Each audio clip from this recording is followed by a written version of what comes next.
क्या आप भी कभी ये सोचते हैं कि मैं भगवान को इतना मानता हूं, फिर भी मेरी जिंदगी में इतनी परेशानियां क्यों हैं? क्या आपने कभी भगवान से ये शिकायत की है कि मैंने आपके लिए इतना किया, आपने मेरे लिए क्या किया? अगर हाँ, तो आज की ये कहानी आपकी सोच बदल देगी।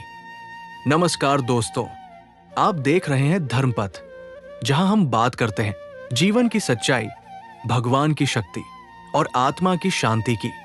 अगर आप भी अपने जीवन में सच्ची शांति चाहते हैं तो इस वीडियो को अंत तक जरूर देखें, क्योंकि आज की ये कहानी सिर्फ कहानी नहीं बल्कि जीवन की सच्चाई है। एक छोटे से गांव में एक व्यक्ति रहता था। उसका नाम था रमेश। रमेश एक बहुत ही सीधा साधा इंसान था। भगवान में उसकी गहरी आस्था थी। हर सुबह वो उठता, मंदिर जाता, दीपक जलाता, घंटी बजाता और पूरे मन से भगवान की पूजा करता। उसकी जिंदगी का एक ही सहारा था, भगवान। लेकिन जिंदगी हमेशा आसान नहीं होती। धीरे धीरे रमेश की जिंदगी में परेशानियां बढ़ने लगी। पहले उसका छोटा सा व्यापार बंद हो गया, फिर घर में बीमारी आ गई, पैसों की तंगी बढ़ती गई और एक दिन वो समय भी आ गया जब उसके पास खाने के लिए भी पैसे नहीं बचे। रमेश रोज भगवान के सामने बैठकर रोता, हे भगवान, मैं रोज आपकी पूजा करता हूं, आपका नाम लेता हूं, फिर भी मेरी जिंदगी में इतनी तकलीफ क्यों है? उसका विश्वास धीरे धीरे टूटने लगा। एक दिन रमेश बहुत दुखी होकर मंदिर गया। उसने भगवान के सामने खड़े होकर कहा, आज मैं आखिरी बार आपके पास आया हूं। अगर आज भी मेरी समस्या का हल नहीं मिला तो मैं आपको मानना छोड़ दूंगा। उसकी आंखों में आंसू थे, दिल में दर्द था।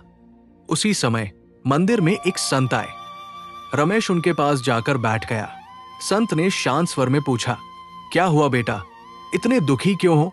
रमेश रो पड़ा, महाराज, मैं भगवान को इतना मानता हूं, फिर भी मेरी जिंदगी में सिर्फ दुख ही दुख है।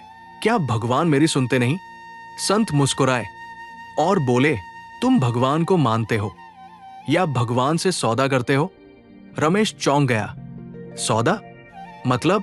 संत बोले, तुम पूजा करते हो क्योंकि तुम्हें बदले में सुख चाहिए। तुम भगवान से प्यार नहीं करते, तुम उनसे सौदा करते हो। सच्ची भक्ति वो नहीं जो सुख मिलने पर ही बनी रहे। सच्ची भक्ति वो है जो दुख में भी भगवान का साथ न छोड़े।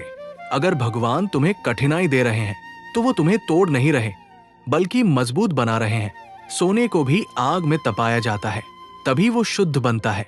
रमेश की आंखों से आंसू बह रहे थे। उसे समझ आ गया था कि वो भगवान से प्यार नहीं बल्कि सौदा कर रहा था। उसने सिर झुका लिया, महाराज, मुझसे गलती हो गई, अब मैं भगवान से कुछ नहीं मांगूंगा, बस उन्हें सच्चे दिल से मानूंगा। संत मुस्कुराए, बस यही सच्ची भक्ति है। उस दिन के बाद रमेश की जिंदगी बदल गई। उसने भगवान से शिकायत करना बंद कर दिया। वो हर हाल में खुश रहने लगा। धीरे धीरे उसकी समस्याएं भी कम होने लगी। लेकिन अब फर्क यह था कि उसे फर्क नहीं पड़ता था, क्योंकि अब उसे सच्ची शांति मिल चुकी थी। भगवान से प्यार करो, सौदा मत करो। जो इंसान दुख में भी भगवान का साथ नहीं छोड़ता, उसे जीवन में सच्ची शांति मिलती है। भक्ति का मतलब मांगना नहीं, समर्पण करना है। अगर आप भी भगवान पर सच्चा विश्वास रखना चाहते हैं तो धर्म पथ को फॉलो करें, क्योंकि सही रास्ता ही जीवन को सही मंजिल देता है। जय श्री राम।